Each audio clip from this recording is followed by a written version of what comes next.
Pessoal, boa noite a todos.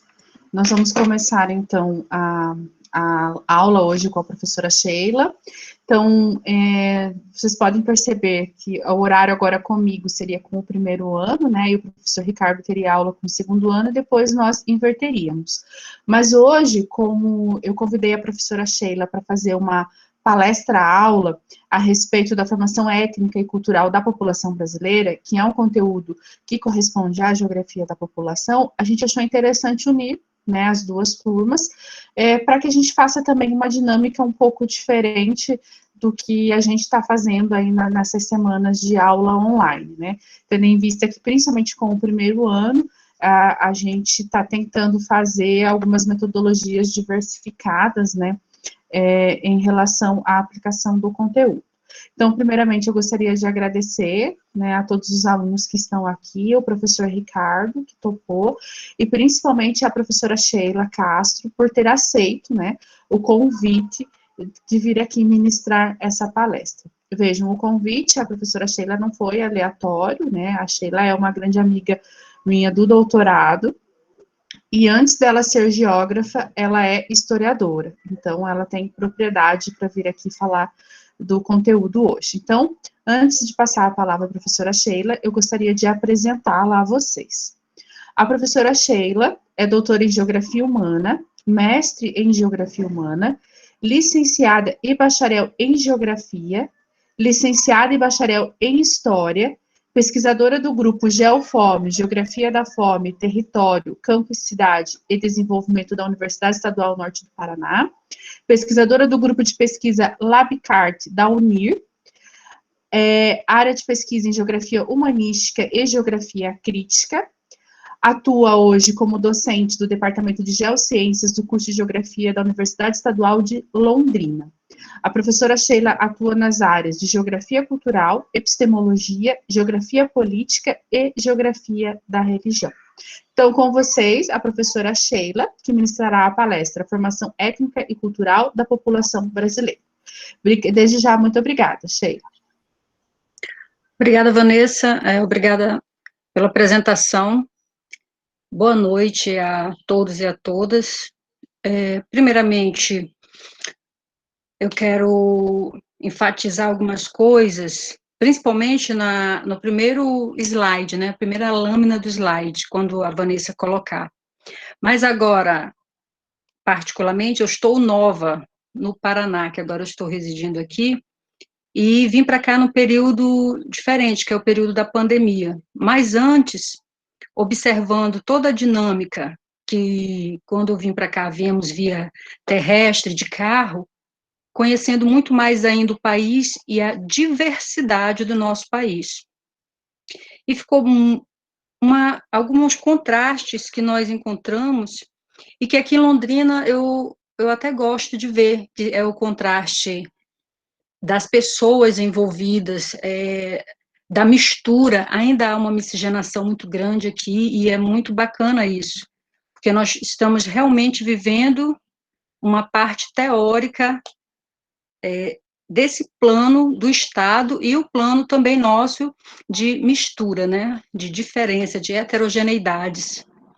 E esse tema, quando a professora Vanessa me convidou para proferir essa fala, me deixou bem intrigada, porque fazia tempo que eu não voltava a esses temas, né? Eu li Darcy Ribeiro faz muito tempo, e a parte dos historiadores também eu tinha lido já há um bom tempo. No entanto, quando a gente volta à base, parece que reviver e reler as obras deixa a gente um pouco triste, um pouco ansiosa, e vem um misto de vários sentimentos, porque trabalhar a formação étnica e cultural não é algo fácil, porque ele trata de sentimentos, identidades, ideologias formadas. É uma base que não é biológica, gente, por isso que é formação étnica e cultural. Ela perpassa o biológico, mas ele é muito intrínseco ao sentimento. E até mesmo ontem, divagando e depois conversando sobre uma fala minha no slide, eu pude ver na voz do outro um sentimento de que, olha, essa fala, ela dói, o escrito dói. E aí depois eu comecei a perceber que a dinâmica ainda da identidade nossa, essa nossa construção, ela é muito ávida de afirmação. Então, quem está na construção cotidiana dessa identidade, ele revê na fala, revê no conceito de aplicar, não quero ser chamado assim, não quero que me coloque assim. Então, a formação étnica e cultural do nosso país, ela é muito diversificada. E para trabalhar ela, eu decidi, assim, utilizar a parte que me convém de historiadora, de geógrafa, mesclar, para poder dar a melhor aula para vocês. E aí eu fui buscar um embasamento em autores e filósofos que vão mostrar um pouquinho dessa construção. E essa construção, pode passar slide, Vanessa, por favor? Ela vai ser feita de uma maneira muito sutil, mas essa nossa construção identitária, essa formação étnica e cultural do povo brasileiro, ela vem imposta pela memória, não pode deixar lá, por favor, pelo imaginário, pela cultura. Vocês têm que entender que essas coisas, elas não são separadas. Memória, imaginário e cultura não são separados. Nós vivemos essas afirmações todos os dias. É claro que a gente não tem essa coisa de dizer, eu estou vivendo memória, eu estou usando meu imaginário, eu estou vivendo minha cultura. Não. Ela perpassa por nossa vida, por nosso cotidiano todos os dias, até nos formar. Por isso que nós somos tantas identidades, as pessoas podem se identificar com o time de futebol, se identificar com a cidade que nasceu, se identificar com o país que nasceu, com o estado que nasceu, então nós vamos recebendo e revendo no outro também uma parte nossa. Então essa construção imaginária do brasileiro, ela é muito forte em nós, porque nós vamos usar todo um arcabouço que veio do Estado para cima da gente, e o outro social que nós estamos tentando romper umas amarras, e essas amarras, elas não são nem correntes para a gente quebrar. Indica-se que talvez seja uma força tão grande que a gente ainda não conseguiu romper para uma verdadeira formação. Então, essa memória, ela vai ser construída em conjunto, gente, imaginário, cultura e memória, seguem juntos, ok? Mas eu vou deixar os conceitos deles separados para que vocês entendam mais adiante, porque eu pensei essa explicação para vocês, primeiro trabalhar o conceito, memória, imaginário e cultura, depois nós vamos para a nossa parte do que foi algumas teorias voltadas para a nossa afirmação, e para o que hoje nós estamos vendo no país, alguma parte vem dessa construção, tá? Então, vocês também vão entender isso. Pode passar, por favor. Bom, esse primeiro slide, Tedesco, ele é um autor que vai trabalhar a memória, ele vai dizer que na relação entre memória e identidade estão presentes noções de construção, de seleção, de registração, de criação, de consciência subjetiva. A memória é constituída por uma dimensão dinâmica, um esforço de significação, não só de seleção, mas de reinterpretação sucessiva do passado. A imagem que o indivíduo tem de si mesmo é, portanto, um produto de sua experiência social e das formas de mediação simbólica pela experiência. O que Tedesco está dizendo com isso? Essa nossa relação, ela é cotidiana, nós nascemos já imbricados de conhecimentos de outras pessoas, de nossos pais, de nossos avós, tios, irmãos, e eles vão nos consolidando as nossas memórias. Não quer dizer que sejam deles, mas são nossas percepções. São o nosso jeito de começar a olhar a vida, as coisas, o nome, nosso pai, a gente sabe que é pai porque alguém disse, é teu pai. É justamente por essa experiência que ela vai sendo construída aos poucos. Por que estudar memória? Porque é justamente conhecer a memória do nosso passado é que nós vamos também construir uma identidade e uma percepção mais forte da nossa brasilidade, né? Pode passar, por favor.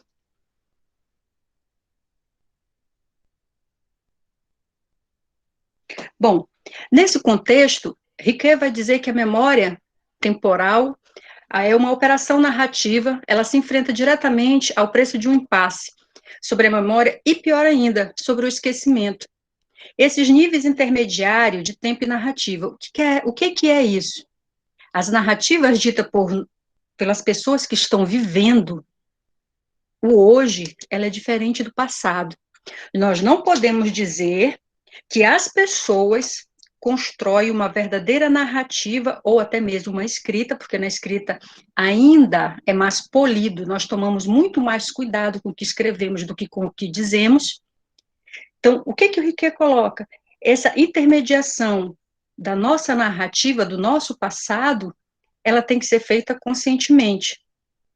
Por isso, a reinterpretação do que foi dito, como vocês vão ver no decorrer da apresentação, ela é muito importante, mas ela só vai fazer sentido para nós quando nós aprendermos os significados dela.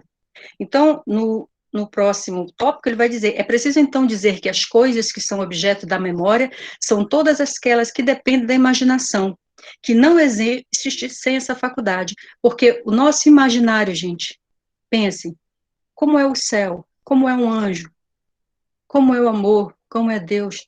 Nós precisamos do nosso imaginário para fazer essas construções.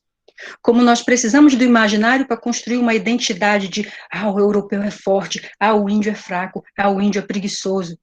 Entendam que essas subjetividades na fala criam imaginários que são narrados para uma criança, são narrados para um adolescente, são narrados para um adulto.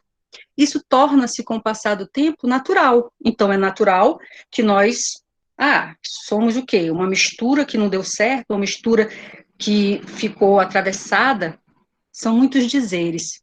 Por isso que, dentro da nossa criação identitária, nós temos que ter o conhecimento, principalmente aqueles que estão fazendo o curso de licenciatura. Vão para a sala de aula e vão ter que trabalhar com crianças, adolescentes e adultos para identificar eles quando tem um problema. Principalmente porque se você não entende seu passado, a sua memória, não entende que a construção social, que aquilo que você está vivendo vai também te modificar, fica complicado nós termos, então, um crescimento social melhor, né? E um crescimento de cidadania também. Pode passar, por favor, professor. Então, ele vai me dizer, a cultura, veja, falamos de memória, falamos de cultura agora.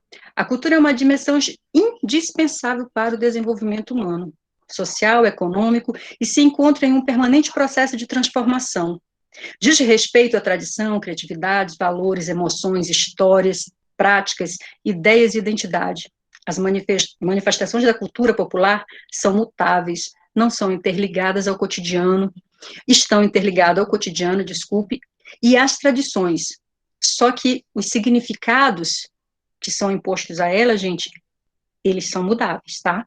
Porque a cultura, aí Cláudia vai colocar bem, ela é mutável. A cada tempo, a passar do tempo, as tradições elas são reinventadas, né? Então, nós não podemos dizer que são coisas fixas. Então, nós vamos colocar que a cultura, então, ela não é vivenciada passivamente por aqueles que a recebem como herança. Eles reagem àquilo que lhe é proposto e eles têm que interiorizar certos traços. Como é que se interioriza certos traços da cultura? Quando você vivencia ela, quando alguém te ensina pela narrativa, pela história, pela fala, pelo gesto, pelas roupas, pela alimentação, como ser e como agir.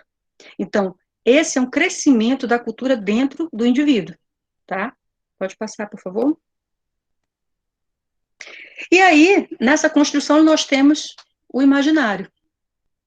Poxa, então, nós temos a cultura, nós temos a memória, e nós temos esse imaginário que foi criado, só que esse imaginário ele fica muito intrínseco a nós. Às vezes, em observação ao nosso país, na atualidade, nós vemos que Às vezes eu acho que eu falhei enquanto professora por não conseguir que meus alunos conseguissem ver a prática do que é o outro. Então, o meu imaginário nesse ponto, ele fica subjetivo a mim a tristeza de não ter conseguido tocar tantas pessoas para entender. Eu preciso do outro, eu não vivo só. Então, nós estamos em uma sociedade, e o papel da escola é esse, é o papel social, né, de nos colocarmos enquanto sociedade. E é nesse imaginário que nós estamos em construção, e que o professor precisa dele. Tá? Então, o imaginário corresponde ao aspecto insondável do ser humano, em que se produz, além de todos os condicionamentos psíquicos e sociais, o elemento criativo, ele constitui o sem fundo inescrutável da pessoa humana, que possibilita a imaginação e também a racionalidade, como dimensões próprias do humano. A imaginação e a racionalidade são criações do imaginário, e ambas coexistem necessariamente, são conferidas da dimensão simbólicas e inerente ao ser humano. Todos nós damos certa simbologia, significantes e significados a determinadas coisas. Todos nós. E todos nós, desde pequenos, somos cheios das narrativas que vão denominar dentro da gente o que é certo e o que é errado. O que eu estou criando no meu imaginário? Tá? Então, é pela imaginação que passa uma doação do sentido e que funciona o processo de simbolização. Né? É por ela que o pensamento do homem se desalienia dos objetos que se divertem. Gente, Gilbert Durand, ele vai trabalhar a memória de uma maneira complexa, porque ela, ela é complexa em conjunto com a criação do imaginário. Então, esses autores, eles indicam que, além da nossa formação identitária, ter uma base muito forte de opressão, ela vai desenvolver um sujeito diferenciado. E nós somos múltiplos sujeitos diferenciados dentro de um mesmo país.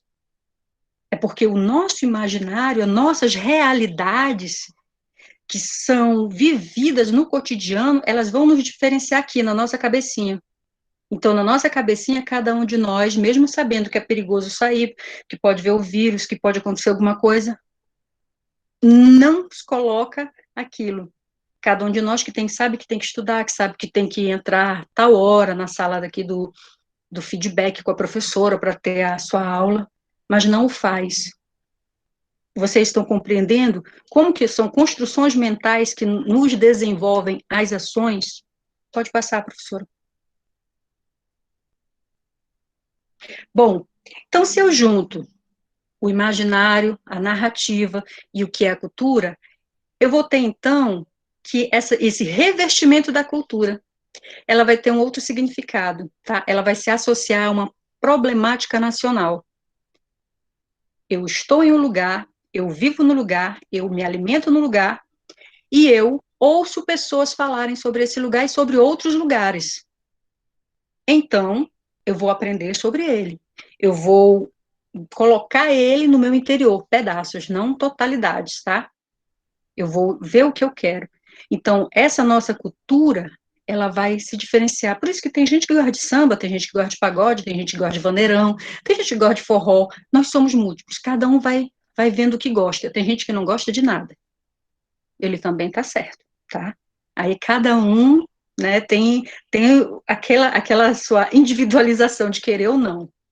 Então, nós temos, se os membros de uma população territorial encontram-se separados pela distância geográfica, veja, nós temos aí a base geográfica muito forte, que nos ensina muito, porque quando você está no norte, você vai aprender o quê? Costumes e percepções do norte. Quando eu cheguei aqui, eu senti uma diferença. Na carne? Não. Eu senti diferença em alguns produtos que eu consumia no norte. Se vocês forem do sul para o norte, vocês chegarão lá e vão sentir essa diferença. Porque isso é regional, é a base geográfica falando. Mas que nós podemos hoje, com o mundo globalizado, em determinado local e conseguir o que queremos, né? Então, é mais fácil, desde que você tenha o poder aquisitivo. Então, aí nós temos um ponto que depois vocês vão ver que esse ponto é crucial. Se você não tem o poder aquisitivo de compra, de mando, você, então, pode até ter uma consciência. Você tem a sua base cultural, mas você não consegue reagir a isso, tá? E aí eu me lembro de uma parte que o professor Josué de Castro fala, escreve na realidade, né? Que um flagelado, uma pessoa com fome, uma pessoa miserável, ela não vai ser um intelectual. Ela não tem força para isso. Ela não vai ser um consumidor. Ela não tem força para isso. Ela até quer, mas ela não vai ser. Então, nós não vamos propor mudança se dentro da nossa comunidade cultural nós temos essas diferenciações e nós temos também esses limites, e esses limites impostos pelo capital, pela miséria, pela política. Não é pela geografia, aí é pela política. Não é uma base geográfica, né? É uma base política. Por favor, professora. Então, nessa construção toda que nós temos do nosso eu, toda individual, aí ele vai me dizer, né, Ortiz, toda identidade é uma representação. Não é um dado concreto que pode ser elucidado ou descoberto. Não existe identidade autêntica. Ah, eu sou um verdadeiro germano. Ah, eu sou brasileiro nato. Ah, eu sou um japonês, eu sou uma geisha. Não existe. São criações mentais para lhe dizer, olha, você é isso, então você vai aprender a ser isso. Não é que você que é. Então, essas identidades criadas de francês, americano, japonês, brasileiro, nós criamos socialmente. A nossa é um projeto, desde quando Dom João veio para cá, ele querendo, agora criando uma identidade nacional. Tá? Então, nós temos que entender como as representações simbólicas dessas nacionalidades são construídas ao longo da história.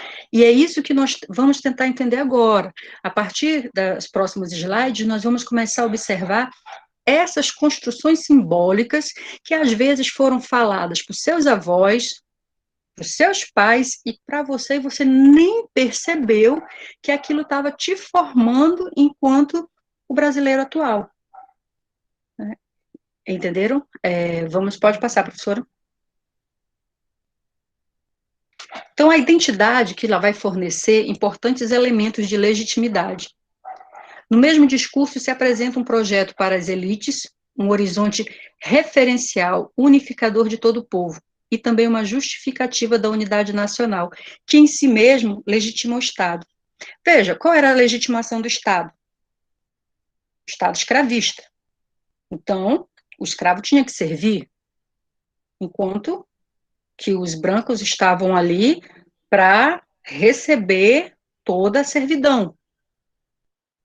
Isso era normal naquele momento.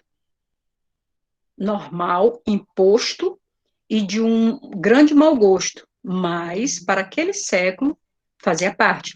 Aqui nós temos uma obra de Debré que nós vemos, o que nós percebemos nessa obra de Debré? Que elas estão colocadas aí de propósito. O que nós podemos perceber?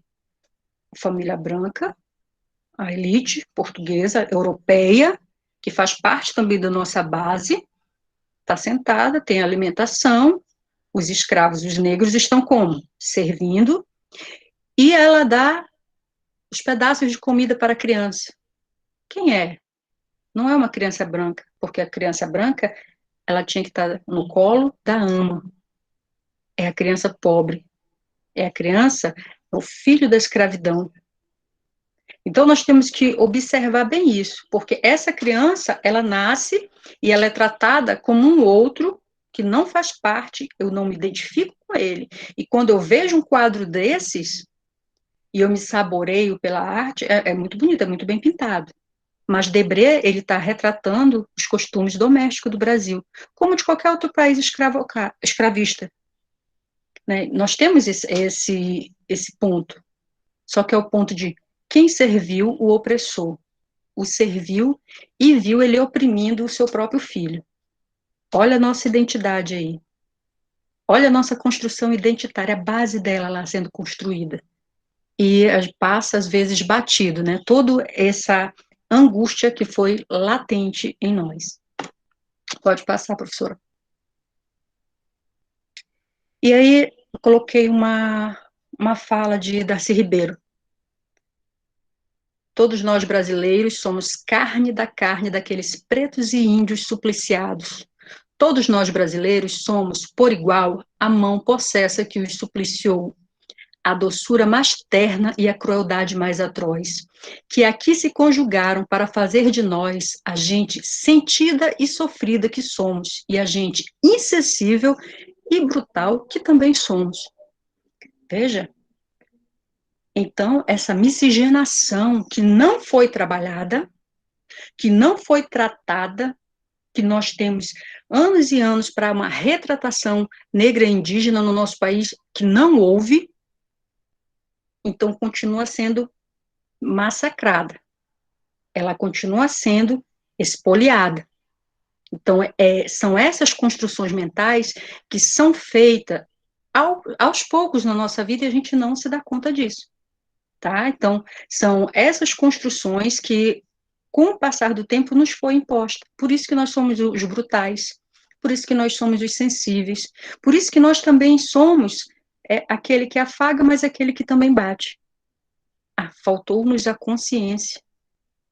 Nosso imaginário foi rompido com a brutalidade, tá? Pode passar, professora.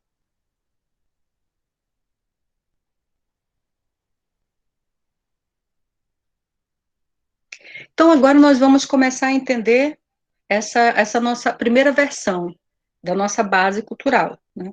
Como é que nós temos, então, uma formação do povo brasileiro com três grandes raças, porque aí é o fator biológico, tá? Veja, fator biológico, então, que se misturou, índios, negros e brancos, tá? Pode passar, professora. Essa construção toda, ela começa com uma pergunta: como se escrever a história do nosso país? Como os nossos e os de fora vão olhar o Brasil? Como o Brasil pode ser pensado? A partir de que maneira eu penso o Brasil? E eu quero que a Europa também pense o Brasil. Bom, é uma construção difícil. E como a família real, quando veio para cá, vieram também vários pensadores com eles, outros que passeavam, vinham por aqui, e veio também Van Martius. Van Martius, ele se inscreveu no concurso que o Instituto Histórico e Geográfico Brasileiro, IHGB, fez em 1848.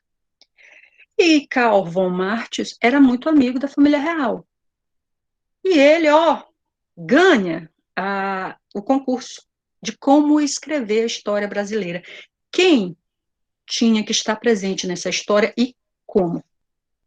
Porque se eu sei quem está presente e como essa pessoa presente ela tem que ser chamada e ela tem que ser lembrada, eu posso construir toda uma narrativa em cima dela. Lembra lá da narrativa da memória que vai ficar na nossa cabecinha. Então, nós temos toda uma narrativa para ser construída. Então, ele diz que, olha, a história do Brasil, ela deve ter um começo. Qual é o começo? O começo quando os europeus chegaram, povo branco. E aí o povo branco ensina ao povo índio que aqui estava a ser humano, porque ele não era humano. Ele não era ele era um animal, era um bestial, mas não era humano. Então, olha a nossa primeira base de pensamento, como nós vamos construir o nosso imaginário coletivo para chegar na nossa identidade. Aí vem uma outra. Sim, nós temos o branco, nós temos o índio, e aí nós temos o negro. Então essas três bases, elas vão servir para colocar, só que calma aí. Eu não quero um Brasil que vá seja visto na Europa negro. Não, mas não se preocupe. Nós vamos colocar que a raça europeia, o branco, a raça branca, biológico, ela é forte. Ela vai suprimir a negritude. ela vai suprimir o indígena. E aí nós vamos ter os brancos. E aí esse discurso que a gente acha tão miserável, ele é muito atual hoje, quando a gente vê brasileiro querendo ser skinhead. Quando a gente vê pessoas racistas no nosso país da maneira que é. Vocês compreendem como esse discurso que foi feito, pensado em 1847, está agindo hoje, em 2020? Ele não age para toda a população, mas ele age para uma grande parte da população. Então, observa o discurso, memória, o imaginário construído, essa formação étnica do nosso país, qual foi o alicerce dela? Essa base, tá? Que é o que a gente está vendo hoje aí, com tanto preconceito, né? As atrocidades. Isso, professora. Tá. Então, o Ferreira e Sato vão colocar, então, que o povo brasileiro constitui-se num processo marcado pela submissão a um projeto empresarial integrado ao sistema econômico capitalista mundial. O fato que imprimiu a marca na constituição da identidade nacional brasileira. Veja, nós tentamos negar o nosso passado e não assumi-lo. E por isso que talvez, dentro do contexto de formação étnica cultural do nosso povo, nós vivemos em tantas discussões e aflições, porque nós somos um povo marcado por violência. Então nós temos um povo que foi comprado, um povo que foi torturado e o outro que aceitou. Vocês conseguem compreender como isso vai agir hoje na nossa cabeça, enquanto nós que estamos vivendo essa condição? Pode passar, por favor.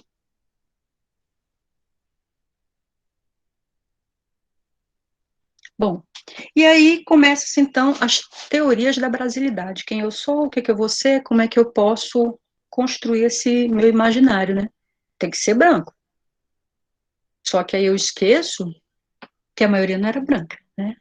Então, as teorias da brasilidade que foram elaboradas no Brasil desde a independência, ao negar a maioria do povo brasileiro, composta por negros, indígenas e mestiços, tem uma potencialidade de progresso e desenvolvimento econômico, que deixaram de corresponder o que efetivamente estava acontecendo na realidade do país, e sendo significativamente estimulado pelo Estado, sobretudo a partir de 1930, com o governo Vargas, que vai colocar muito mais a ênfase da identidade nacional, que nós temos que ser um povo forte, nós temos que chamar a atenção dos europeus para vir para cá, nós temos que abrir nossas fronteiras para imigração, então vamos chamar, podem vir. Só que aí a gente está tentando esconder, como mostra a gravura de 1835, as mortes que tiveram. Nós tentamos mediar de que não ocorreu, ou passar uma base menos conflitiva para isso. Vamos passar um pano, achar que tudo foi bonito. Só que aí nós temos obra de artes nos provando que não foi bonito. Nós temos literaturas nos provando que não foi bonito. E agora nós temos uma base histórica. Porque antes, eu não sei se vocês são da época, eu sou da época que se chamava assim na escola, ensino fundamental. Olha, o Brasil foi descoberto. Vamos festejar o descobrimento do Brasil. Gente, ele não foi descoberto. E aí vem a nova leva de historiadores que sai daquele encargo do Estado e eles começam a escrever, não, invasão, domínio, colonização. Não descoberto, não estava coberto. Então cai-se também essa ideia criada para nos deixar mais brando, para não discutir o nosso passado. Entenderam? É como se fosse um casal que não quer discutir o DR deles, né? Não querem ter o DR porque não querem colocar tudo em pratos limpos. Porque hoje em dia está muito comum todo mundo dar os exemplos de casal ou jogo de futebol. Então eu já estou agora tirando essa graça aqui com vocês, tá? O problema nosso foi esse, não colocar as coisas para o outro conhecer, principalmente a base educacional nossa. Poucos, até hoje, tem professor que fala que nós fomos descobertos. Não fomos. Vocês, como geógrafos, e se tiver historiadores também, por gentileza, quebrem esse ritual agressivo de dizer que nós fomos descobertos. Não. Foi invadido, foi invasão, foi roubo, foi pilhagem, foi. Saibam o que ocorreu e mudem para não ocorrer mais. Esse que é o ponto, é você saber o seu passado, compreender ele para não deixar mais acontecer. Pode passar, professor. Então, 1930, tá? E nós temos, então, um complexo aí, que entre 1922, 40 a 50, nós temos aqui alguns contextos. Então, eu coloquei entre o Estado Novo, para saber para vocês dois, Semana da Arte Moderna, para que vocês vejam umas bases conflitivas que tinham. Durante o Estado Novo, a esfera da cultura é um elemento vital da propaganda política. É preciso difundir uma versão de brasilidade que vincule os diferentes setores da sociedade em torno da Revolução de 30. Industrial, nós estamos, veja, urbanização acelerada, gentrificação no Rio de Janeiro, vamos expulsar as pessoas da parte do centro, vamos colocar elas para a favela, vamos jogar elas sempre à margem. Começa as marginalizações na cidade, né? Marginalizações não de imposição de um para com o outro, dos espaços, tá? Marginalização dele, as margens, sai do centro. E aí a educação e os meios de comunicação, cinema, educativo e rádio, se transformam como instrumento de construção da nacionalidade. Veja, time de futebol era nacional, né? Vamos assistir o jogo da seleção brasileira, todo mundo ia, valor nacional. Então começa assim a incutir determinados valores, determinadas bases culturais em comum para um Brasil quase que continental, que é enorme, mas todos tinham que seguir. E aí o futebol foi uma arma de sucesso. Todo mundo queria uma camisa canarinho. Hoje em dia está meio preocupante, mas antes todo mundo queria, tá? Então, esse espírito patriótico, ele é evocado lá, gente. Começa, tá? E isso é muito bacana de saber, porque essas construções vão mexer com a gente até hoje, porque elas foram feitas, algumas de forma muito errada, tá? Pode passar. Uma percepção criada. Eu não sei se vocês já ouviram, que é uma percepção de que o povo brasileiro é um povo triste, e que povo alegre, tá? É o povo inglês e alemão. Foi Paulo Prado, na obra dele chamada Retrato do Brasil, de 1928. Ele considera a tristeza o principal elemento psicológico da personalidade do brasileiro. Ele parte do princípio da existência de traços sentimentais intrínsecos às nacionalidades. Ele diz, olha, tem povos tristes e tem povos alegres. O brasileiro é um povo triste. Bom, então tá bom, vamos dizer que a gente é todo triste, né? Depressivo e triste. Aí ele começa a dizer que por quê? Porque internamente, ou nas entrelinhas, a gente pode dizer hoje para Paulo Prado que era triste porque não sabia da sua verdade, era triste porque era enganado, não era triste pela condição dele, porque ele colocava a nossa tristeza pela nossa condição de origem, como se fosse o nosso mito de origem, fosse o senhor da nossa tristeza. E aí é o cruzamento das três raças de novo, lá de 1840. Tá? Então, vejam como ele continua insistindo para poder entrar bem na cabeça do brasileiro, tá? Pode passar, professor. E aí, no final do século XIX e no início do século XX, ainda se tem autores com uma visão muito preconceituosa e racista, com essa visão das três raças, né?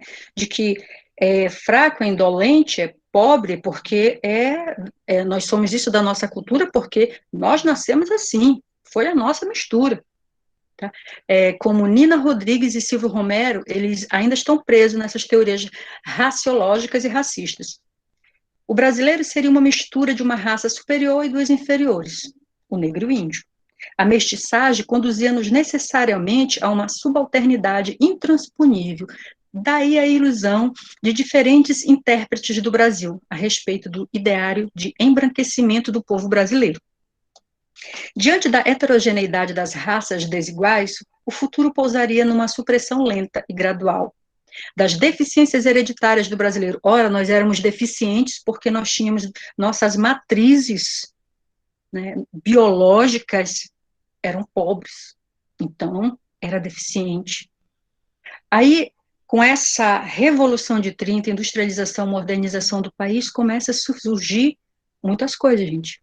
Algumas positivas.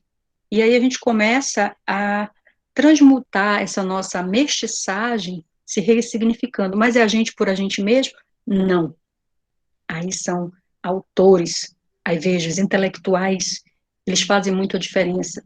Professores em sala de aula faz muita diferença, porque precisamos realmente trabalhar o ensino e a educação para poder ter esse conhecimento, tá? Pode passar. Bom, as críticas surgem. Mário e Oswald de Andrade, eles estão desde 1922 numa luta. Qual é essa luta? Eles começam a Semana da Arte Moderna.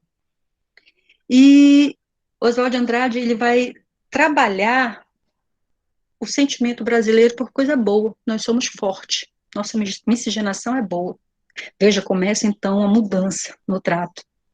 De pobre e miserável, a gente começa então a ser aquele que tem inteligência, que é ardiloso, aquele que tem o conhecimento, aquele que pode conseguir as coisas. Começa uma mudança, tá? Então, eles complementam em relação à definição da composição da brasilidade.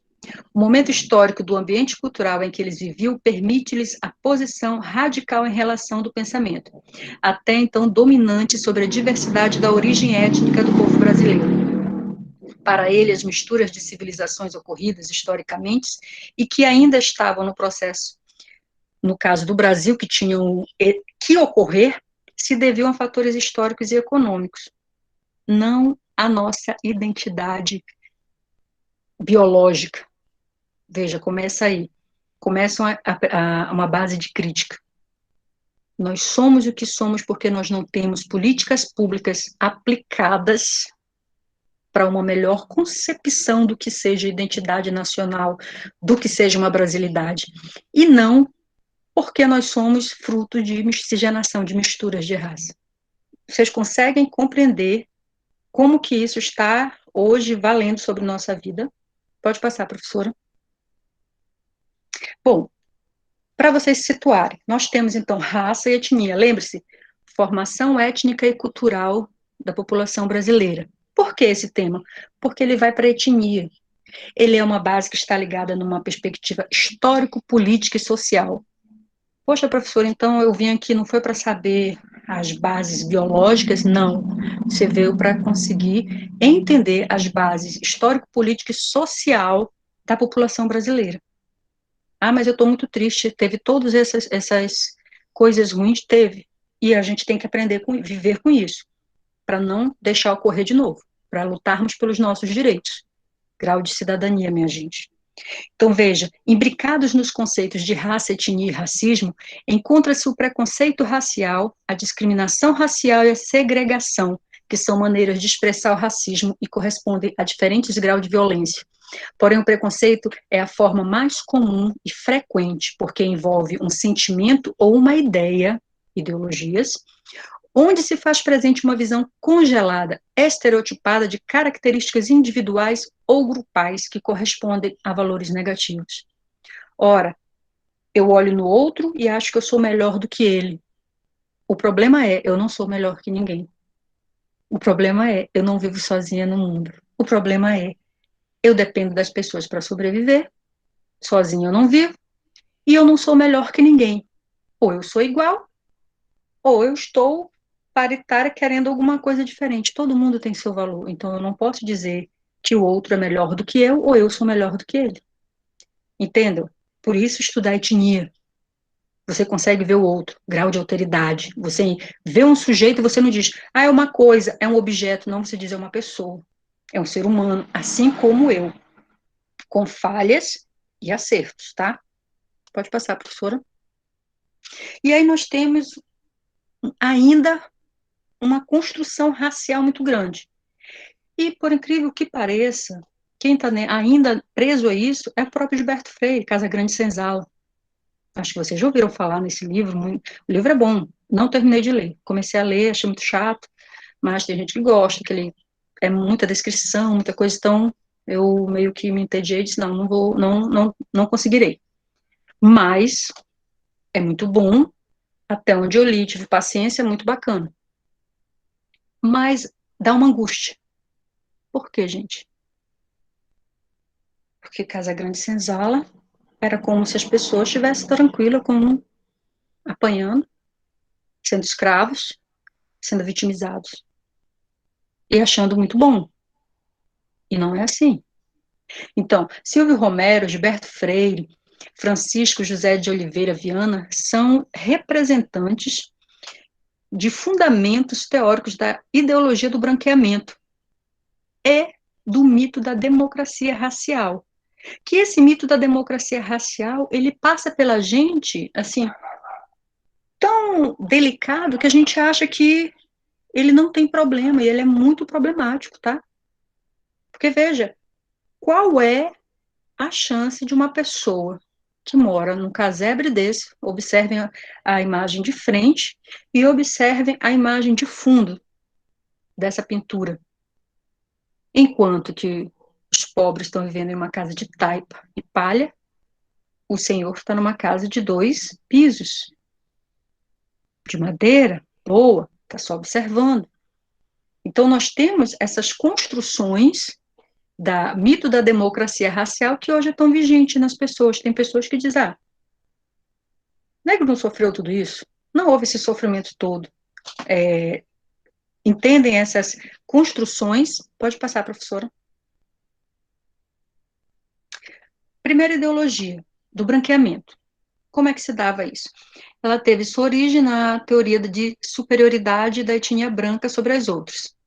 Teve muita aceitação no Brasil, no final do século XIX e nas primeiras décadas do século XX. Uma teoria coloca loiros do norte europeu como ideal máximo. Vamos lá, quem são esses loiros? Quem veio da Ucrânia estava fugindo da Rússia. Quem veio da Rússia, a maioria foi os judeus dos pogroms, estavam fugindo dos judeus, dos russos que estavam matando tudo. Quem veio da Itália, alguns eram os que estavam fugindo na época lá de quê? Bom, Stalin estava muito bonito lá, acabando com tudo, então vamos embora. O Brasil está abrindo as fronteiras, vamos. Está chamando italiano, vamos. E aí nós temos também o fascismo no Brasil, porque vieram fascistas de lá também. Né? Veja como são envolventes nisso, porque o fascismo ele começa lá e ele vem para cá, imigração. Tá? E aí nós temos judeus indo da Alemanha, fugindo da Alemanha, indo para Santa Maria. Olha, então, eles escolhem o sul por quê? Por que o europeu escolhe o sul e não o norte? Porque é claro que aí é geograficamente uma pedida, gente. Eles eram acostumados a um clima frio. É ilógico que você nasceu, passou a sua vida toda no lugar que é ameno e você vá para uma região do país que é 30, no mínimo 30 graus. Só se você quiser muito sentir aquele calor humano. Se você for passear, ainda tudo bem, mas viver assim, só se não tiver mesmo escolha ou você desejar muito. Entendem? Então, eles não, eles tiveram uma escolha. Qual foi a escolha? Sul e Sudeste. O máximo que eles chegaram um pouco do Centro-Oeste, Mato Grosso do Sul. Né? Pouquíssimos que foram judeus que entraram pela Bolívia no Brasil, que aí vão lá para Rondônia e Amazonas. Tá? Mas isso aí é outra história. Pode passar, por favor, professora. Aí vem o outro mito deles, que eles colocavam muito, democracia racial. Olha como ela é sutil, a democracia racial. É a afirmação de uma imagem idílica da realidade brasileira. Embora não negassem a existência da violência e desigualdade no Brasil, tendiam a descrevê-la como circunstâncias não fundamentais. E não dá importância à miscigenação, porque, em si, a formação da população é um processo dinâmico. As pessoas se adaptam. É democratizante, não conflitual. Vamos, então, a um equilíbrio do antagonismo. Olha, gente, negros e índios, eles vão dar, então, uma contribuição para a cultura, e apenas. E aí, no livro de história, você vê que nós éramos exportadores de açúcar. Quem trabalhava? Quem estava quebrando pedra? Quem estava plantando a cana? Quem fazia essas coisas todas? Quem ajudava na economia do país? É claro que o grande produtor ou quem estava nas fazendas, ele não fazia sozinho. Só que eram esquecidos dentro da história a problemática. Então, a gente vê o quadro da Tarsila do Amaral, eu achei ele tão bonitinho, parece assim, que toda a construção da favela é bela. Às vezes ela é bela para quem mora lá, porque gosta da comunidade. É uma outra situação. Mas a criação dela, primeiramente, é de exclusão. Eu não lhe dou uma situação para você realmente ter uma casa, uma moradia digna, escolas, ter um encanamento sanitário, não te dou nada. Então te vira. Então você vai construir sua palafita. Só que aqui para ela é uma palafita tão bonita, né? É uma construção bela. Então vejam como os sentimentos, quando a gente vê uma obra de arte, ele nos faz às vezes diminuir aquela sensação de opressão, que não era. Ele deveria mostrar que realmente teve essa opressão, tá? Mas esse é o quadro dela, é muito bonito. Eu coloquei só por uma ilustração mesmo, tá? Não tem nada a ver com o sentimento da Tarsila do Amaral, por favor. Bom, Darcy Ribeiro vai identificar no Brasil, então, 5 variantes culturais, gente. Primeiro, os cenários regionais. Ele vai dividir. Poxa, nós temos diversas regiões, e vamos pegar nessas regiões, então, dos nossos Brasis, o crioulo no litoral, o caboclo na Amazônia, o sertanejo no Nordeste, o caipira no Sudeste e centro do país. E os sulinos, tanto gaúchos como ítalos e teutos brasileiros. Bom, nesse aspecto, então, essa nossa divisão e nossa heterogeneidade iam crescer cada vez mais. E aí eu coloquei o quadro do Edi Cavalcante, que eu achei uma obra muito interessante, porque ele faz uma miscigenação tão bonita. Olha as peles, somos nós, as retratações, nós somos multicoloridos, né? Então, ele começa a retratar, o desenho dele é muito, assim, cores diversas para um ser humano. Então, o ser humano, ele não é só branco, ele não é só preto, ele não é só índio, ele é diversidade, tá? Pode passar. Então, temos cada vez mais um país miscigenado, de expressivo contingente populacional negro, visto que a mestiçagem não produz igualdade de oportunidade entre etnias constitutivas do ser brasileiro. Sendo esse mito de democracia uma construção ideológica dos interesses e da elites heterogemônicas. Veja, nós somos diversos, nós deveríamos nos amar por isso, mas o que acontece?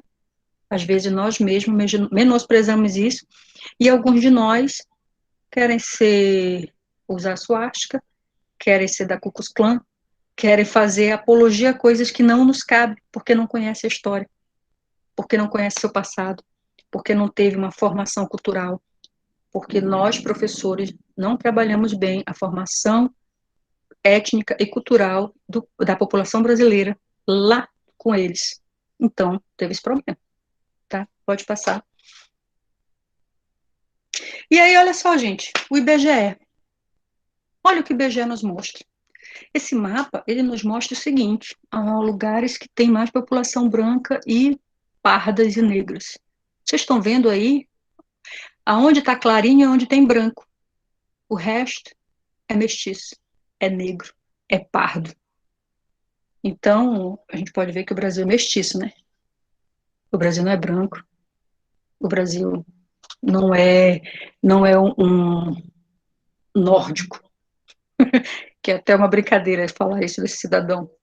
O nosso país é um país heterogêneo, mas essa heterogeneidade, ela é uma razão para nos orgulharmos e não nos menosprezarmos. Pode passar, por favor.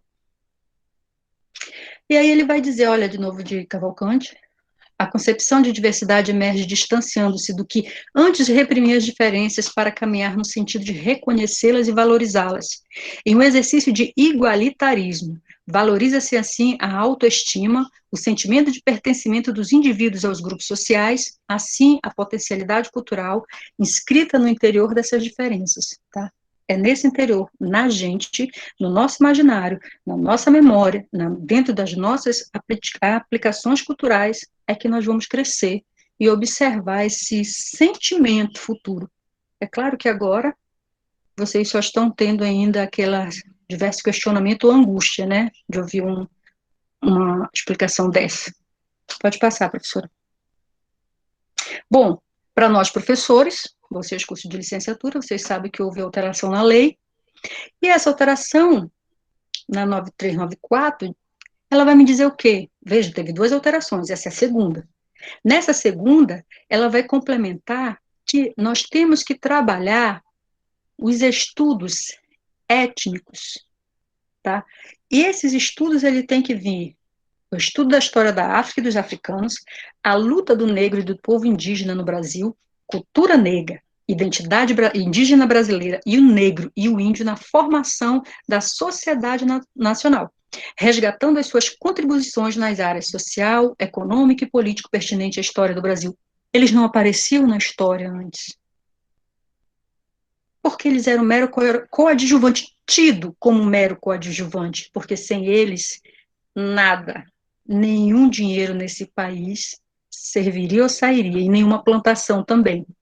Então, nós temos um país que cresceu, que foi adaptado em vários lugares, foi a espacialização enorme da escravidão para trabalhar a terra. Tá? Então, escravidão e terra, elas estão bem entrelaçadas. Tá? Pode passar, professor. Então, o que buscar, né? Nossa concepção de professor e educando. Eu e vocês e o aluno de vocês, porque daqui a 4 anos serão vocês, 4 ou 5 anos, eu espero que vocês não demorem muito, mas 4, 5 anos, vocês vão estar em sala de aula. E vocês, o que esperar?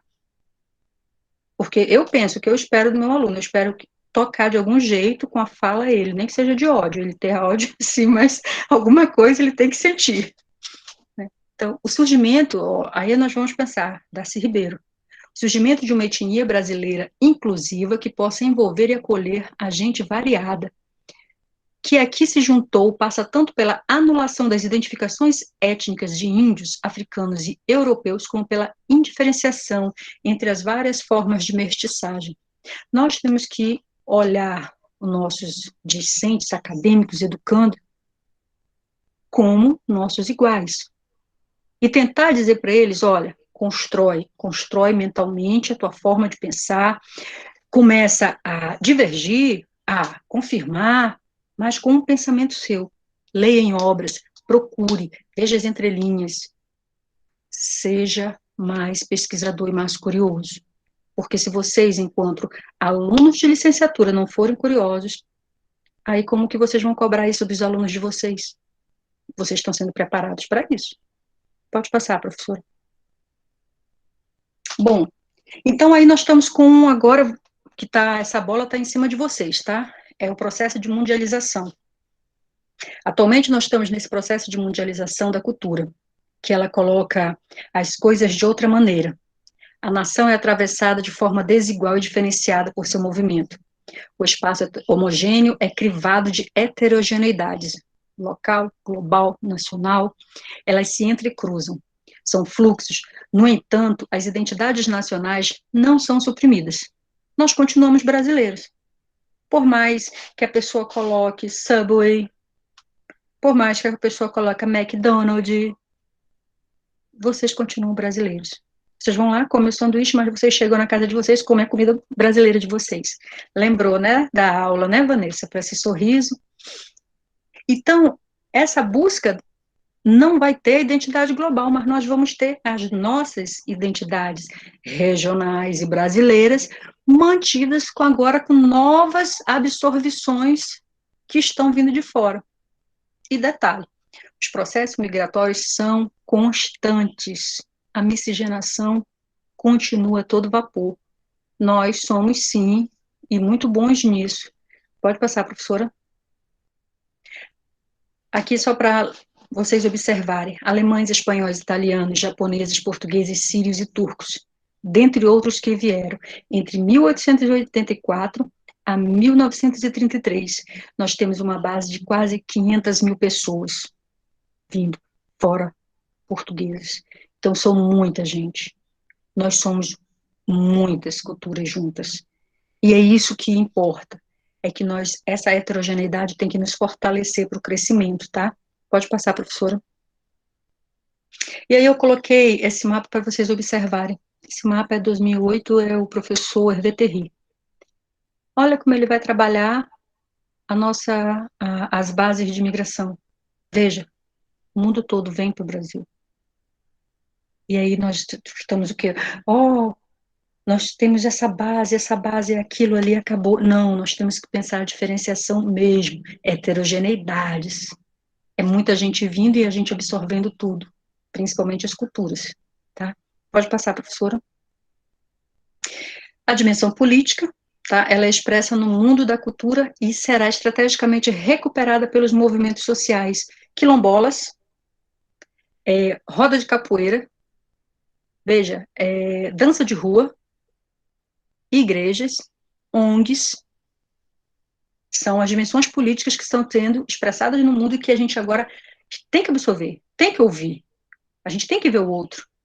A gente observa o quilombola dizendo, não, eu sou quilombola, eu quero aquela modificação, não, eu quero esse tipo de exposição cultural porque me representa. Então, veja, agora a dimensão política realmente, ela tem que se curvar nessa base cultural, tá?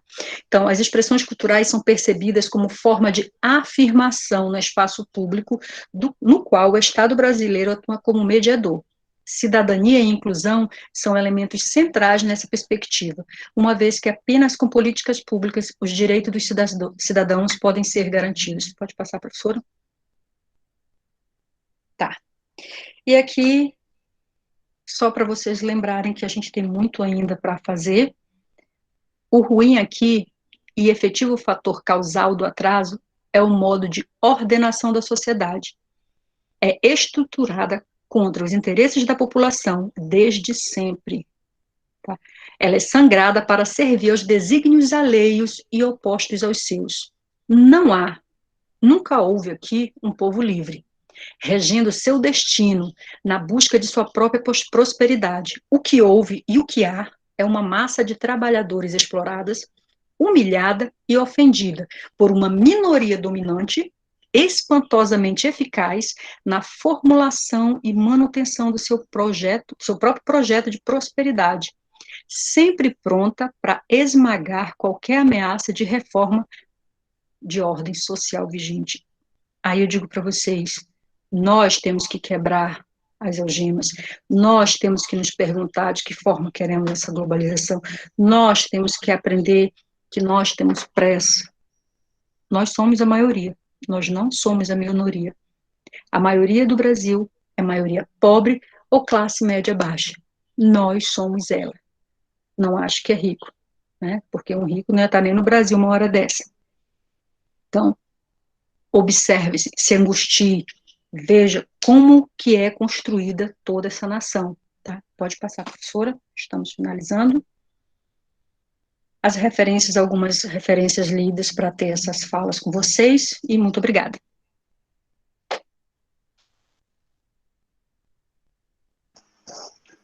Sheila, muito obrigada pela fala, foi ótimo, vários questionamentos. Eu acho que agora a gente poderia abrir aos questionamentos. Se vocês não quiserem abrir o microfone, vocês podem escrever ali no chat que eu leio para a professora Sheila, sem problema algum. Eu tenho uma pergunta, professor. Pode fazer, Ronildo. Pois não. A professora Sheila está me ouvindo, né? Sim. Ah, tá.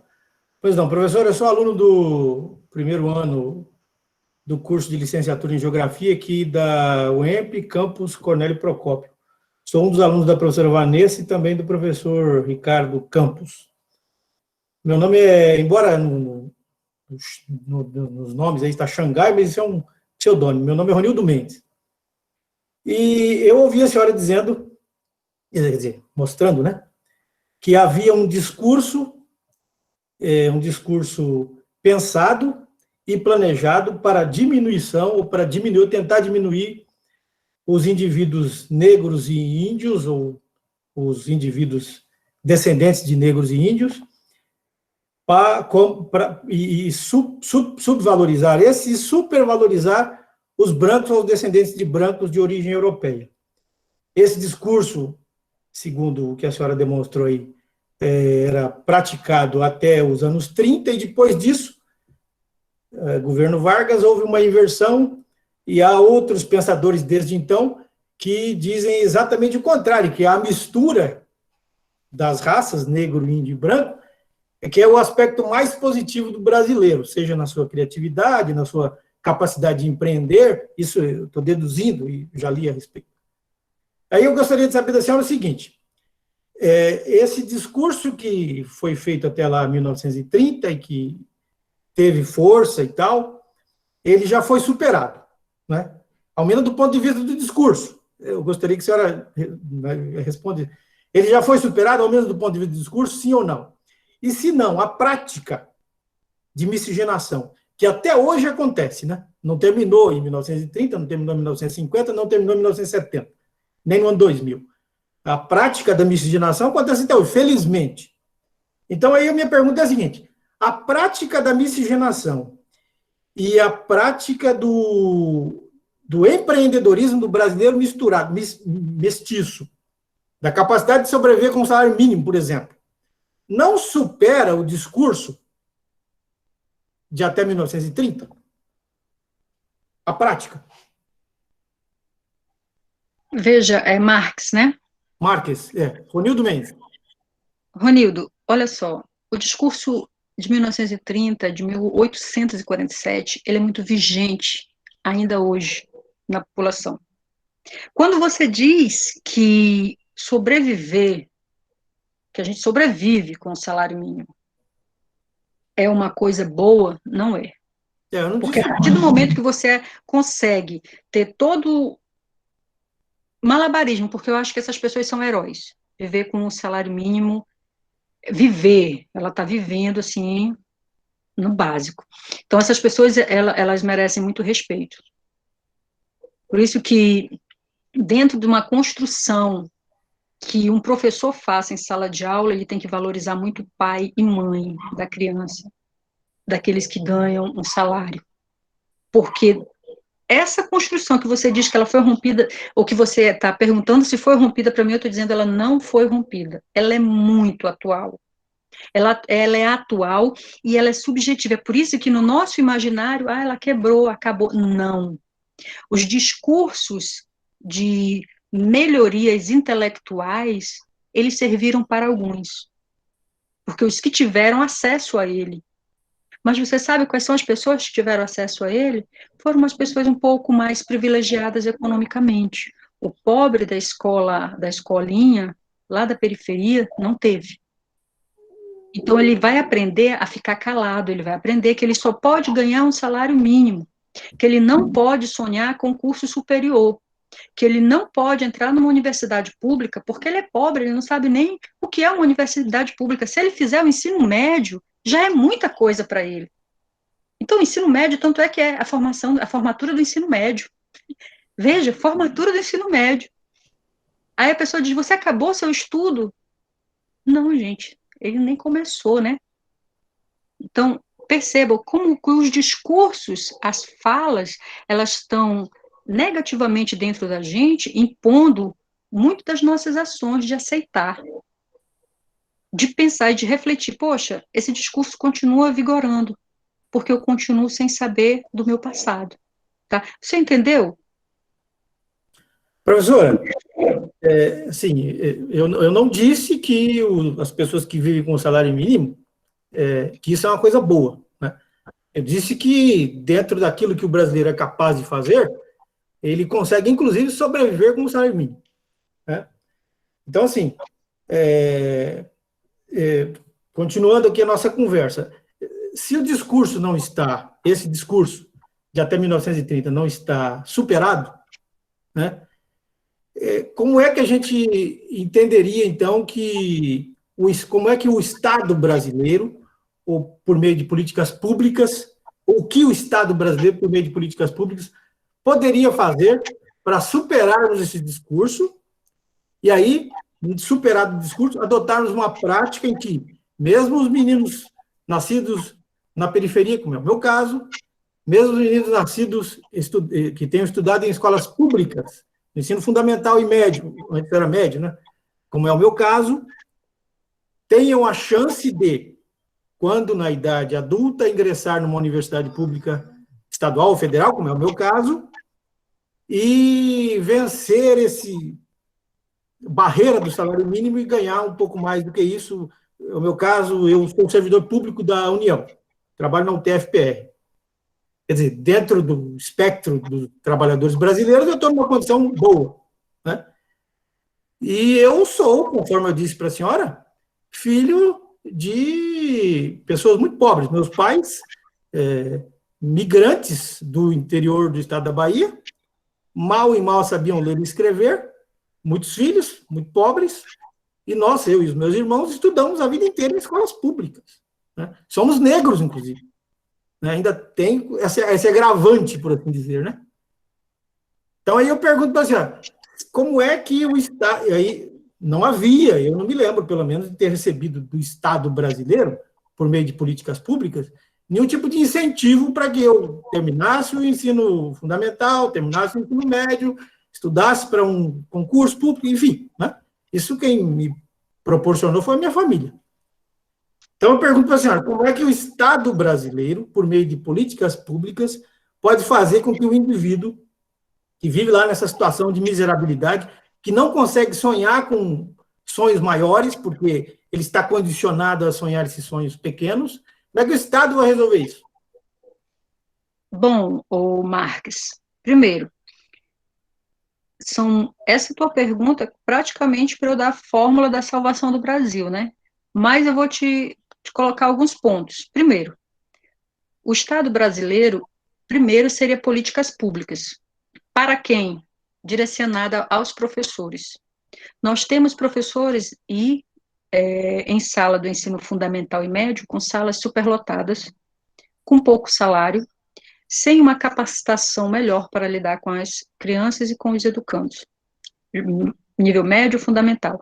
Nós não temos espaços de aprendizagem, de recreação, então o Estado deveria implementar políticas públicas para isso. Melhoria do salário do professor. Dentre outra coisa, uma melhoria de salário dos pais desses alunos. Porque, veja, um salário mínimo. Eu também sou filha de pais pobres e fui pobre muito tempo. Não me considero mais, mas já fui muito tempo. E família negra também, miscigenada. Eu sou miscigenada total. Só que, veja, nós somos exceção. Nós não somos a regra no país. Entenda isso.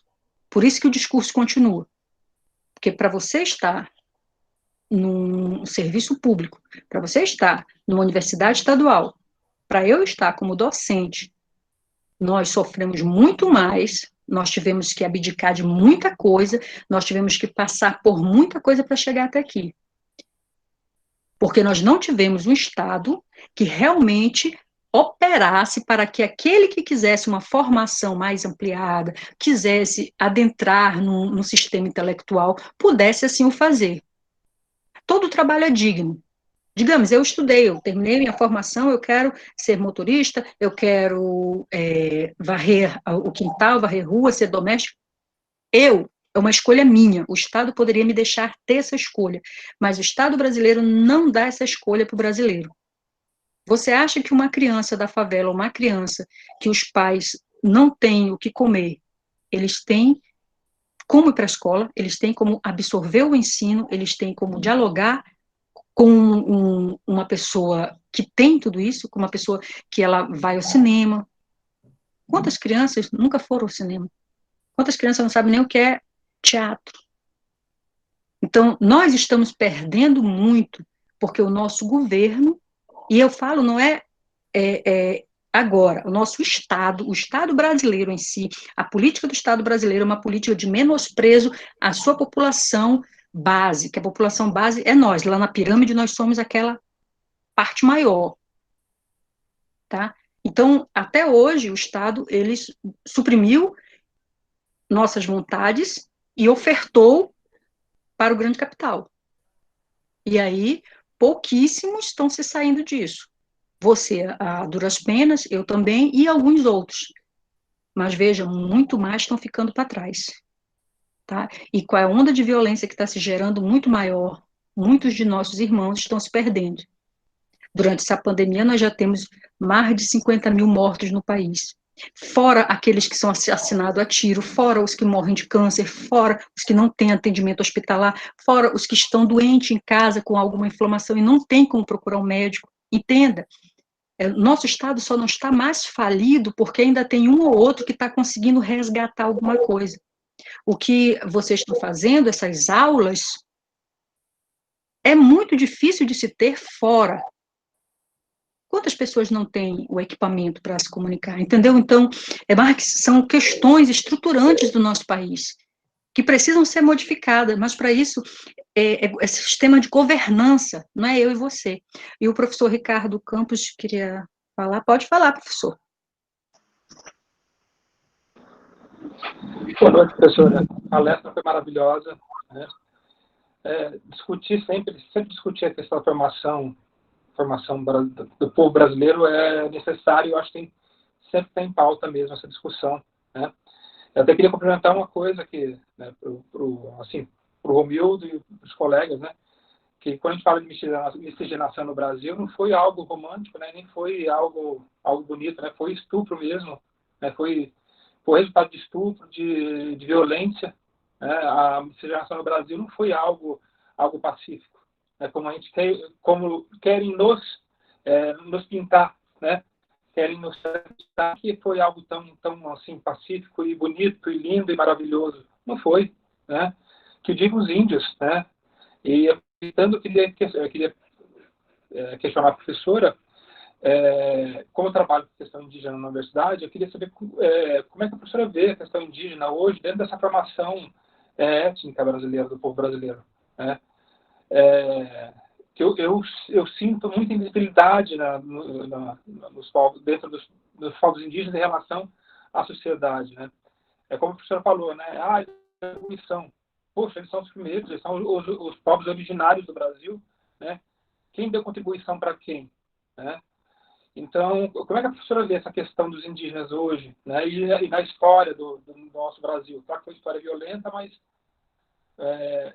a professora vê uma perspectiva de melhoria para os indígenas? Como é que a professora vê essa questão? Bom, professor, primeiramente, trabalhar com indígenas já é um ato de resistência, né? Parabéns. Eu tive poucos estudos com indígenas, né? Tenho um trabalho, minha monografia foi direcionada à área de extração de minério em áreas indígenas. Já tive outras pesquisas, mas foi pouquíssimo, com indígenas do Amazonas. Não me ative aqui. Daqui eu tive apenas as leituras, livros, na época que eu era de história, e alguns que eu de vez em quando volto a ler. E veja, a situação de invisibilidade, né, porque aí nós estamos falando, eles não são invisíveis, né? O fator primordial da palavra, eles não são invisíveis, mas eles são rejeitados, renegados. Então, quando eu renego, é como se não existisse. Em sala de aula do ensino médio, eu perguntava para meus alunos, né, que a gente trabalhava a formação, aí eu dizia, como que vocês acham como foi a adentrada dos portugueses no Brasil? Aí ele dizia, professora, eu também ministrei para pedagogia, e muita gente me responde igual. Foi muito bacana, e a princesa Isabel deu a abolição da escravatura, e nós tivemos uma miscigenação muito legal, consensual. Eu disse, não, gente, para aí. Um estrupador entra na tua casa, um cara que tu nunca viu na vida e diz que vai te estrupar. Você vai dizer, vem me estrupar que eu quero ser estrupada? Não é assim. Então, com certeza, as etnias não tiveram um acesso e nem um poder a se defender. pouquíssimas foram. O meu estudo no Pará, as etnias do Pará, na minha tese, tem uma parte que eu faço a base histórica dela, e foi umas coisas assim, que me angustiava muito, que lá é Borari Tupaiú. E uma das histórias que diz é que as etnias de lá eram etnias que conseguiam manusear o veneno do sapo. E o que acontece? Os portugueses, com medo daquilo, porque eles podiam se revoltar, como eles tinham um ato de defesa, chamaram eles, prenderam as mulheres e as crianças. Isso é só um exemplo da bondade dos portugueses para com as etnias. Prenderam as mulheres e as crianças e disseram para eles, para os guerreiros que tinham ido caçar e que tinham foragido: se vocês não voltarem, vamos matar todo mundo. O que eles decidiram? Vamos nos entregar as armas, fazer o que eles querem, para eles deixarem as mulheres e as crianças irem. Só que ficaram alguns escondidos, pouquíssimos ficaram escondidos, não acreditaram. Os que se entregaram e foram com as esposas, foram todos mortos e decapitados. Crianças, mulheres grávidas, idosos, e os guerreiros, vendo tudo aquilo e amarrados, depois morreram. Quem conta isso? Ora, quem conta isso não é indígena. Isso está escrito pelo padre que estava junto, pelo frei que estava acompanhando. Que ele disse que não esperava tanta atrocidade, porque do jeito que eles mataram pior do que se mata um animal, que não era o natural. Então, veja o quanto que o dono da terra era massacrado. Então, quando a gente tem um povo que é massacrado, e esse povo ainda resiste até hoje, é porque ele é muito forte. Gente, ele é um povo de resistência, está resistindo até hoje. Né? Resiste ao ataque do governo, resiste à grilagem, resiste a mineradores, resiste a evangélicos, a padres, a pessoas se intrometendo na cultura deles, resistem a tudo. Mas eles estão na mesma questão, pior questão do que nós da educação. Se na da educação nós precisamos de políticas públicas, lá muito mais, nós precisamos de segurança, política pública, e nós precisamos de conscientização nas outras religiões para não adentrarem. Então é um trabalho assim, para todos os lados. As ONGs, até mesmo as ONGs que estão entrando, estão levando coisas diferentes para eles. Não é porque a pessoa vai para a cidade, que o indígena vai na cidade, não é porque o indígena tem celular, não é porque o indígena tem carro, que ele deixa de ser indígena, ele continua sendo. Identidade, vocês acabaram de ter uma aula sobre identidade. Então, quer dizer que eu usar uma coisa, uma roupa, não me faz menos brasileira, entenderam? Do que qualquer outro. Agora, imagine o indígena. Ele não pode ter carro, ele não pode ter celular, ele está aculturado. Não, gente. Ele é aquilo que ele está vivendo dos antepassados, da formação, do sentimento, do agir. Só que, aí, professor, eu não vejo, com o governo que está, com a situação que o país está, coisas boas para as etnias, como não vejo para a educação. Só que eu acho que eles estão pior ainda do que nós.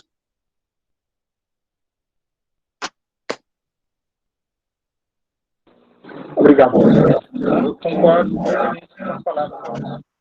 É desesperador essa situação. Sheila, tem duas perguntas da Camila. Se você quer que eu leia ou você... E tem uma anterior, a do Dyson. Pode ler, por favor, porque eu não estou vendo aqui. Tá. A do Dyson, ele pergunta assim: professora, poderia dissertar um pouquinho acerca do quadro carcerário brasileiro? E se seria possível uma política pública para reverter esse quadro ou amenizar essa população majoritariamente preta atrás das grades? Meu querido, hoje vocês estão procurando de mim a salvação desse país. Calma aí, vai devagar. Olha só, outra questão que está no nosso país jogada é a questão carcerária. Pessoas falam coisas que desconhecem. A pessoa que está atrás da grade, ela perdeu o direito civil. Ela não pode votar, ela tem os documentos dela preso. Então, ela perde o direito de cidadão, ela não tem como exercer a cidadania, porque ela está custeada pelo Estado. O Estado deveria, e aí dentro do presídio, reformular e reeducar, porque eles são reeducandos. Nós trabalhamos com alunos como educandos, eles são reeducandos, ou seja, vão se reeducar para voltar ao convívio social. E nesse ponto de voltar ao convívio social, eu preciso saber aonde empregá-los, qual o grau de estudo, porque o grande aí, o colega colocou, o Deison, né, que realmente pretos, pardos, maioria dentro do sistema carcerário. Pretos e pardos, que são também negligenciados. Aí você vai ver onde eles moram. Onde moram? Periferias. Primeiro, nós não temos moradia, nós não temos educação, nós não temos trabalho. Fazer com que as pessoas sejam microempreendedores, carregar numa bicicleta um balde, uma vasilha com comida para entregar no outro, isso não é microempreendedorismo, tá? É algo que denigre até o trabalhador.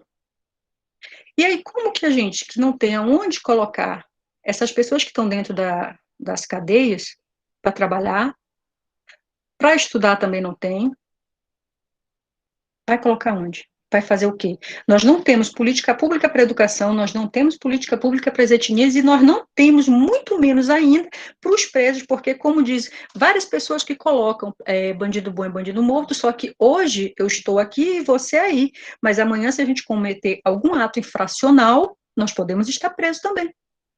E aí? Entenda? Toda vez que a pessoa fala isso, ela está se dizendo, não, eu sou melhor do que você. Você merece estar ali. E não é bem assim. Tem casos e casos, né? Então, dentro do sistema carcerário, o que eu li a respeito que eles tentaram fazer em 2000 foi um pensamento de fazer com que o sistema carcerário fosse privatizado. Não deu certo. Porque já é um grande desvio de dinheiro no sistema carcerário. Aquelas marmitas lá são vendidas por preços exorbitantes. Comida ruim. Paga-se tanto pela comida do preso, mas a comida é horrível. Entendam? Não é porque pagam aquele valor que a comida vai ser boa, é porque desviaram o valor, na maioria das vezes. Salvo um ou outro. Então, se nós temos sistemas falhos, como que nós vamos encontrar uma situação boa? Nos Estados Unidos, o Barack Obama, ele fez na época que ele era presidente, ele deu um card para os apenados. Como foi que ele fez? Ele disse, olha, primeira prisão, é jovem, não tem ensino, em vez de pagar preso, você vai pagar estudando. Aí você vai para a escola, você vai estudar e você vai ter um emprego. Pronto. Você está limpo, não vai ser preso. Tá? Se cair de novo, aí vai direto para a cadeia. Vai ser preso. Foi uma maneira dele diminuir a população carcerária que era negra também, que é o mesmo problema que a gente tem, só que lá o sistema carcerário é privado, é diferente do nosso. E nem por isso desabona o Estado de cuidar, de tutelar eles, entende?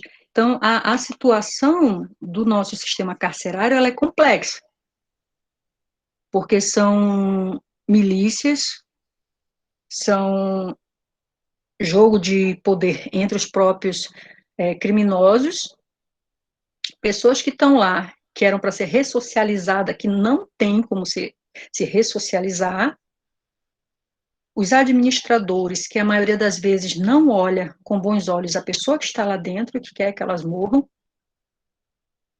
fica complicado, entendeu? Espero ter respondido a tua pergunta disso. Sheila, agora nós temos a pergunta da Camila. A Camila fala assim, eu gostaria de agradecer pela excelente palestra e pergunta como que o discurso meritocrata acaba influenciando algumas lutas, principalmente nos dias atuais. Olha só, eu podia usar a minha vida como um discurso meritocrata, mas não uso. que eu consegui, apesar de todas as coisas. Então, é mérito meu e todo mundo tem que conseguir. Porque eu consegui. Eu digo sempre para as pessoas, se eu conseguir, se você quiser, você também pode. Porque eu não sou melhor que ninguém, ainda continuo falando. Porque se eu não continuar falando, é um discurso de meritocracia. Aí eu volto lá em Hobbes, dizendo, ó, o homem é lobo do homem, ou é o lugar que ele está que o corrompe, né? Volto lá para a filosofia ficar me questionando. Então, não, eu preciso saber o seguinte, que esse discurso de que, eu consegui pelos meus méritos, para a maioria da população, ou, população não, desculpa, para a maioria das pessoas que estão no poder com esse discurso, é um discurso mentiroso. Que a pessoa teve todo um auxílio, ela teve um arcabouço de ajuda por trás. Diferente dos que realmente precisam, entendeu? Então, é um discurso, é uma falácia, discurso mentiroso. Eu acho que é isso. Sheila, aí, só para encerrar aqui, o Marcelo, ele colocou aqui, relembrando sobre a miscigenação, era um plano de elite com o objetivo de alavancar a economia do país e mudar a visão internacional com relação à população, culpando essa comunidade e diminuindo o valor da etnia negra. Justamente. Corretíssimo, Marcelo. Sheila. E não se esqueça que não era só a etnia negra, né? Aí nós temos os indígenas também. Sim. Sheila, eu quero agradecer a sua fala, né? Eu teria um questionamento aqui, mas eu vou deixar para a gente falar sobre isso em outro momento. A questão do horário, né? Apesar de a gente estar juntando as duas aulas hoje, o tempo e espaço em frente ao computador é um pouco diferente, né? Então, eu gostaria de agradecer muito a sua fala, foi bastante instigadora, né? Eu acho que refletiu muita coisa, explicou muita coisa que ainda estava obscuro, né, para os alunos. Logicamente, é um assunto que não se encerra aqui, a gente vai voltar a discutir isso ainda em Geografia da População, e também a gente acaba discutindo isso em Geografia Agrária, né, quando a gente vai falar aí de movimentos sociais, movimentos socioterritoriais, a gente volta a essa discussão.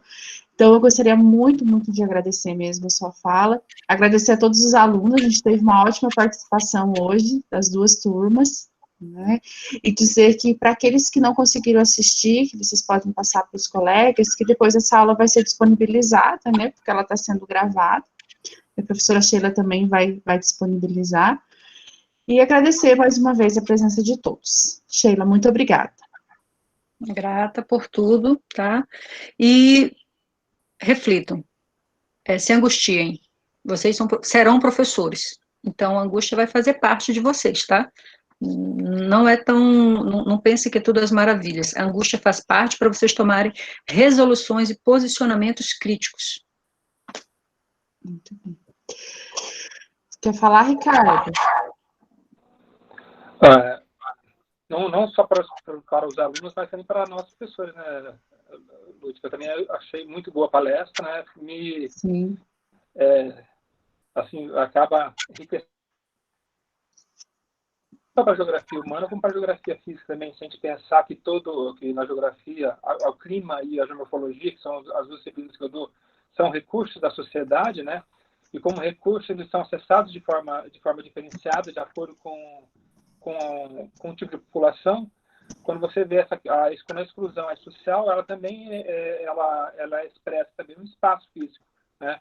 Como se acessa os recursos, tanto o recurso clima como o recurso geomorfologia, que é o relevo, né? Então, o uso e ocupação do solo, ele reflete as formas de exclusão que são resultado dessa formação geográfica brasileira, né, da população. Obrigado, professor. Obrigado mesmo, porque sempre, como falei, sempre é bom discutir essa formação da população brasileira. É isso aí, gente. Então, amanhã a gente volta a se encontrar, tá? Tanto as duas turmas, né? Tanto eu quanto o professor Ricardo, amanhã, a partir das 19h30. Pessoal, uma boa noite a todos, um bom descanso. Boa noite, pessoal. Boa noite, tchau.